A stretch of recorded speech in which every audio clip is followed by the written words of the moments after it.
The world did not run out of food in 1909. It ran out of gunpowder. We have been sold a comfortable lie that the industrialization of agriculture was a humanitarian rescue mission, a benevolent leap forward to feed a starving planet. This is a fabrication. The turning point, the moment humanity severed its umbilical cord with the soil, has a specific date and a specific patent number. It began with Fritz Haber and Karl Bosch, who tore nitrogen from the atmosphere not initially to grow wheat, but to manufacture explosives for the German war machine. The synthetic nitrates that fueled the carnage of the First World War are the exact same chemical compounds sitting in the plastic sacks at your local garden center today. When the peace treaties were signed, the factories didn't shut down.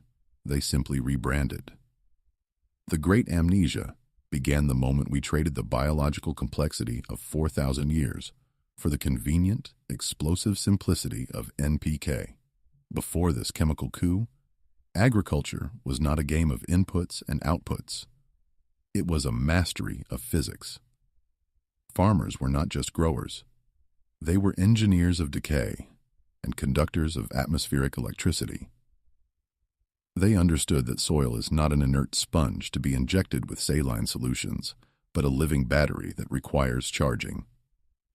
We have lost the operating manual for the earth itself, trading the enduring power of rock dust, microbial fermentation, and atmospheric ionization for a temporary addiction to petroleum-based salts. What I am about to show you are the blueprints that survived the purge. These are 7 battle-tested systems from the era before the soil was drugged. Technologies that didn't just maintain fertility, but generated it out of thin air and stone. The science is not magic. It is simply forgotten. In the 1920s, a French inventor named Justin Christofleau challenged the very foundations of agrarian chemistry by suggesting that plants do not live on fertilizer alone, but on the invisible currents of the earth. His work was not a product of occultism, but a sophisticated application of terrestrial magnetism and atmospheric electricity. Christofleau's patent number 5, 146,743, filed in 1922, detailed a device he called the electromagnetic terapult, a system of copper and zinc antennas designed to capture the 100 to 200 volts per meter of potential difference naturally occurring in our atmosphere. While the burgeoning chemical industry was teaching farmers to buy nitrogen in bags, Christofleau was proving that a simple metallic conductor could ionize the air, pulling atmospheric nitrogen into the soil through a process of natural electrical attraction. The results were mathematically undeniable and, to the industrial cartels of the era, terrifying. In controlled experiments conducted in the presence of government agricultural officials at Les Yvelines, Christofleau's electro-cultured fields produced oats nearly 7 feet tall and potato yields that exceeded the regional average by over 200%. He wasn't adding matter. He was manipulating energy. By aligning his apparatus with the magnetic north-south axis, he tapped into the Earth's telluric currents, creating a localized geomagnetic field that accelerated the osmotic pressure within plant cells. This increased the rate of nutrient uptake without exhausting the soil's mineral reserves. The physics of this system relies on the fact that every plant is, in essence, an organic antenna. Modern biophysics has since validated that root hairs respond to extremely low-frequency ELF, electromagnetic fields, which influence the movement of calcium ions across cell membranes. A mechanism Christofleau exploited decades before we had the sensors to measure it.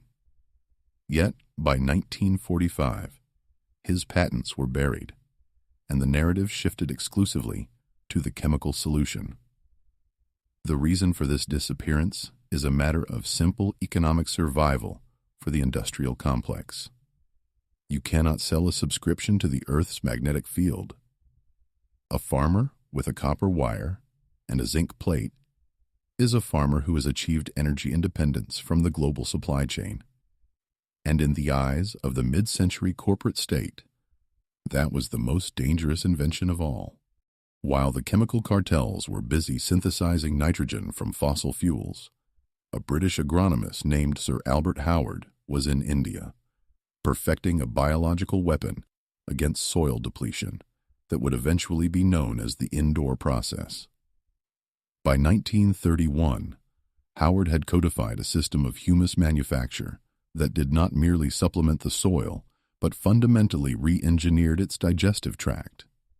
He observed that the industrial obsession with NPK, nitrogen, phosphorus, and potassium was a reductionist trap, ignoring the complex fungal networks that actually facilitate nutrient transfer. Howard's indoor process was a precise industrial-scale biological reactor that utilized a strict 30-to-1 carbon-to-nitrogen ratio, alternating layers of green nitrogenous waste with brown carbonaceous material and crushed limestone to maintain a perfect pH balance. The efficiency of this system was staggering. Howard demonstrated that by using the waste products of a farm, animal manure, crop residues, and even sweepings, he could produce a stabilized humus that outperformed any chemical substitute available to the British Empire.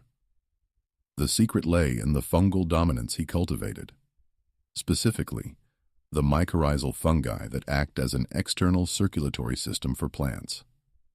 During the supply chain collapses of the early 20th century, Howard's methods allowed colonial outposts to maintain massive agricultural yields without a single imported phosphate. However, the invisible science of humus was a threat to the burgeoning fertilizer industry. Chemical fertilizers provide a salt hit that forces a plant to grow, but they simultaneously destroy the delicate mycelial bridges Howard spent decades documenting. When the soil's biology is killed by synthetic salts, the farmer becomes a permanent hostage to the chemical salesman. Howard's 1940 masterpiece, An Agricultural Testament, remains one of the most suppressed blueprints in history, precisely because it teaches that fertility is a closed-loop biological inheritance, not a commodity to be purchased. He proved that the health of soil, plant, animal, and man is one indivisible whole, a concept that the modern industrial food system must ignore to survive. Long before the era of bagged chemicals, a German chemist named Julius Hensel discovered that the secret to infinite soil fertility was not found in expensive salts, but in the very bones of the earth. In 1893, Hensel published Bread from Stones, a revolutionary text that detailed how finely ground igneous and sedimentary rocks could out-yield the nascent chemical fertilizers of the time. Hensel's stone meal was not a mere supplement, it was a geological restoration project. He argued that the exhaustion of soil was simply the depletion of trace minerals and paramagnetic forces that NPK fertilizers, consisting only of 3 elements, physically could not replace. By applying silicate-rich rock dust, Hensel was effectively recharging the soil's geological battery, providing over 70 trace elements that acted as catalysts for enzymatic reactions within the plant. The reaction from the established scientific community was swift and brutal. The potash and nitrate cartels of the late 19th century realized that if farmers could simply grind up local stones to achieve record yields, the entire industrial business model would collapse. A massive smear campaign was launched to discredit Hensel, labeling his mineral-rich flour as worthless dust, despite documented evidence that his treated crops were remarkably resistant to the pests and blights that plagued chemically fed fields. This was the first major war of modern agriculture, a battle between the permanent, slow-release power of the lithosphere and the fleeting, explosive surge of synthetic salts. Modern validation of Hensel's work has arrived nearly a century late through the study of paramagnetism in soil.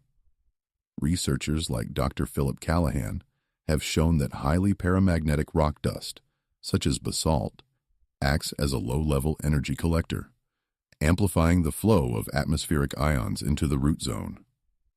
This invisible science explains why Hensel's stone-fed plants exhibited such extraordinary structural integrity. They were literally built from the fundamental building blocks of the planet, rather than being bloated with the watery, nitrogen-heavy growth stimulated by industrial urea. The stone meal protocol remains a forbidden blueprint because it offers a one-time geological fix to a problem the industry prefers to treat with a lifetime of chemical subscriptions. While the world's superpowers were beginning to consolidate their grip on the global food supply through heavy machinery and chemical synthesis, a forgotten masterpiece of urban engineering was already feeding millions in the heart of France. This was the era of the maraîchers, the Parisian market gardeners of the 19th century, who turned the waste of a city into a biological engine, so efficient it defied the laws of the seasons. During the siege of Paris and the subsequent industrial transitions, these growers were not just farming, they were managing a sophisticated thermodynamic system. By utilizing the massive quantities of horse manure produced by the city's transportation, they constructed hotbeds, raised layers of decomposing organic matter that acted as natural subterranean furnaces. The physics of the maraîcher system is a masterclass in controlled microbial combustion. As aerobic bacteria break down the carbon-rich bedding, they release steady, subterranean heat, maintaining a soil temperature of 25 degrees Celsius even when the air above is frozen at minus 10 degrees Celsius. By covering these beds with cloches, heavy glass bells that created a localized greenhouse effect, the gardeners were able to harvest fresh lettuce, radishes, and carrots in the dead of January. This wasn't a small-scale hobby. By 1845, over 1,500 hectares of Paris were dedicated to this intensive cultivation, producing upwards of 100,000 tons of vegetables annually without a single watt of electricity or a drop of synthetic nitrate. The invisible science here is the marriage of microbiology and thermal insulation. The maraîchers understood that the waste of the city was actually stored solar energy, and by managing the fermentation process, they could bypass the limitations of the climate. Modern validation of this intensive urbanism shows that these gardens were up to 10 times more productive per square meter than the mechanized monocultures that replaced them. However, as the internal combustion engine replaced the horse, the source of fuel for these hotbeds vanished, and the industrial narrative quickly moved to convince the world that only massive, chemical-dependent farms could feed urban populations. The maraîcher legacy was buried because it proved that true food security is found in local biological cycles, not in the global logistics of the oil industry. In 1924, as the first waves of synthetic fertilizers began to sterilize the European countryside, a group of concerned farmers turned to Rudolf Steiner for a solution that transcended mere chemistry. What followed was the birth of biodynamics, a system often dismissed by modern industrial science as mysticism, yet rooted in a profound understanding of microbial concentration. The centerpiece of this forgotten physics is Preparation 500, the buried cow horn. To the untrained eye, the act of filling a bovine horn with manure and burying it for the winter seems like a ritual.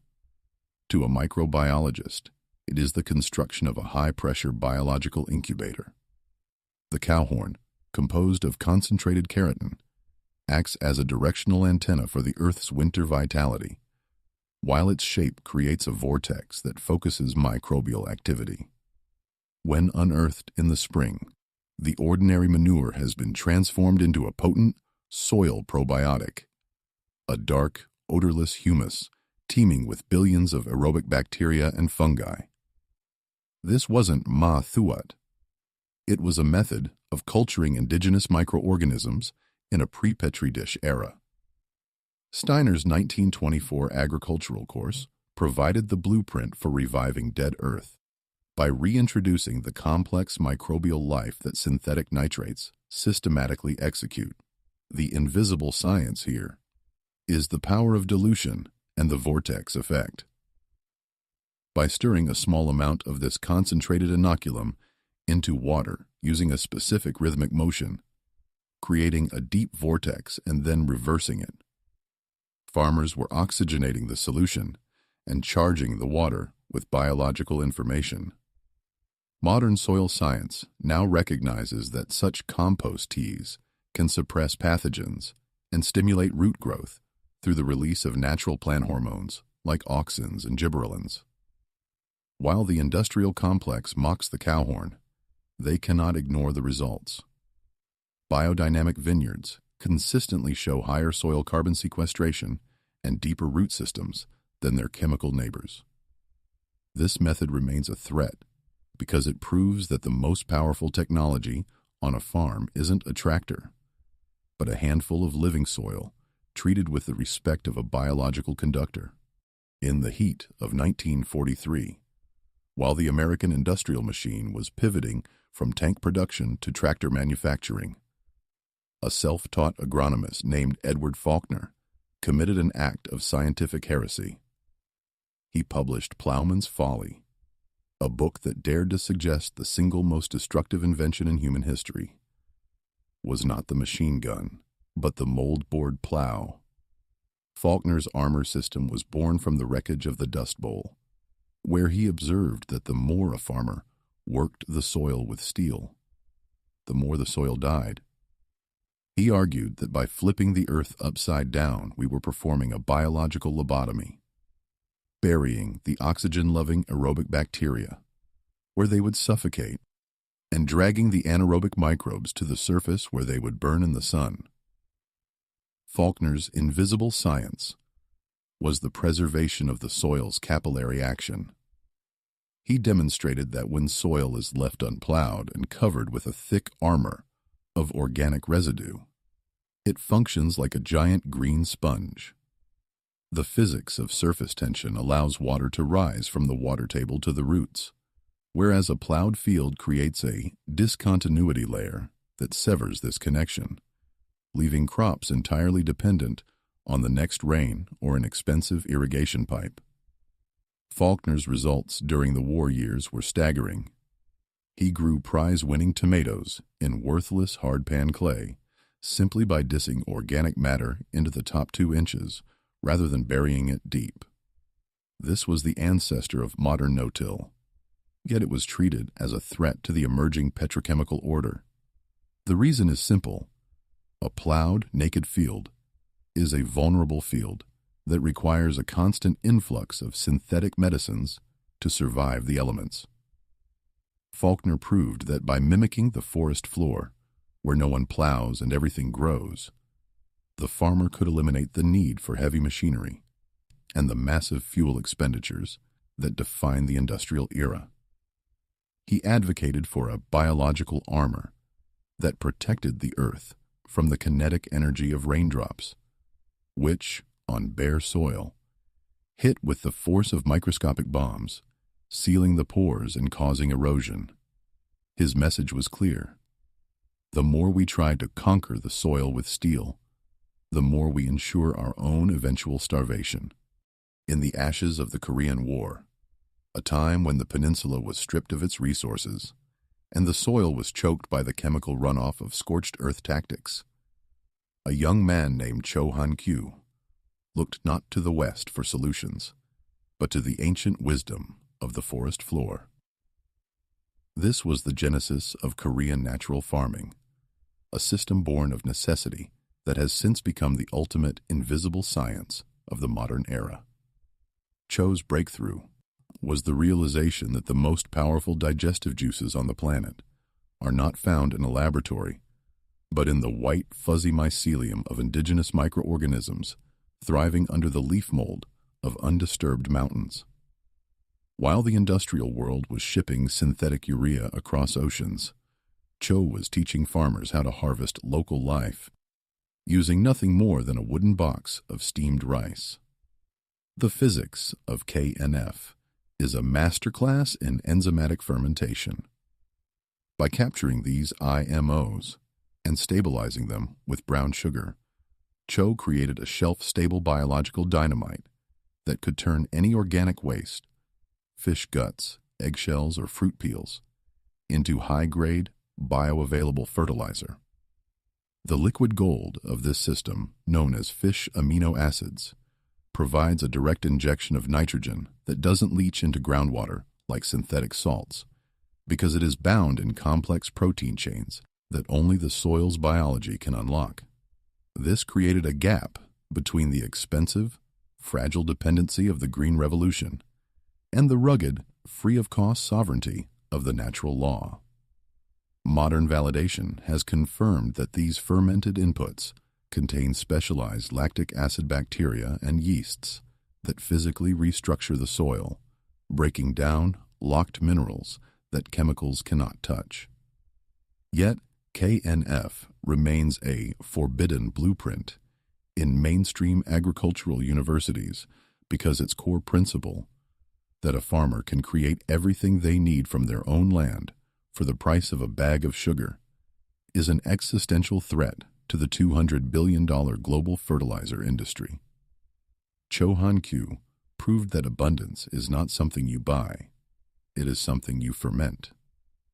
By utilizing the digestive juices of the forest, he gave war-torn farmers the power to outproduce industrial farms while restoring the very earth that the bombs had tried to kill.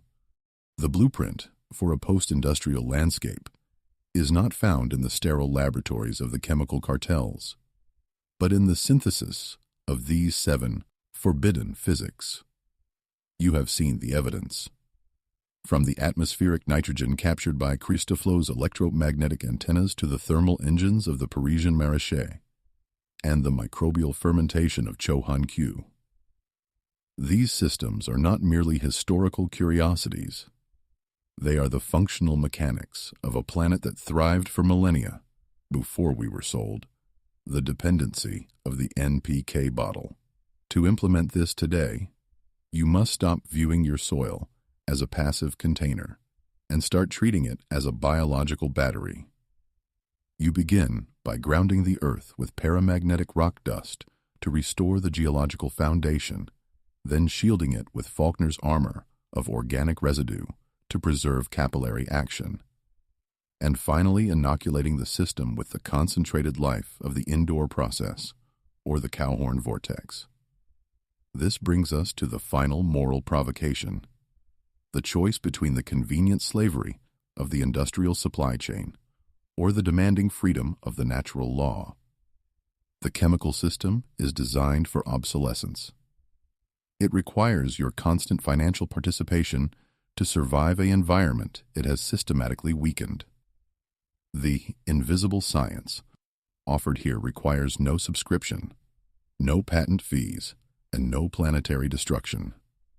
It only requires your observation, your labor, and your courage to defy the great amnesia. Will you continue to fuel the nitrogen bomb that began in 1909, or will you reclaim the sovereign power of the living earth?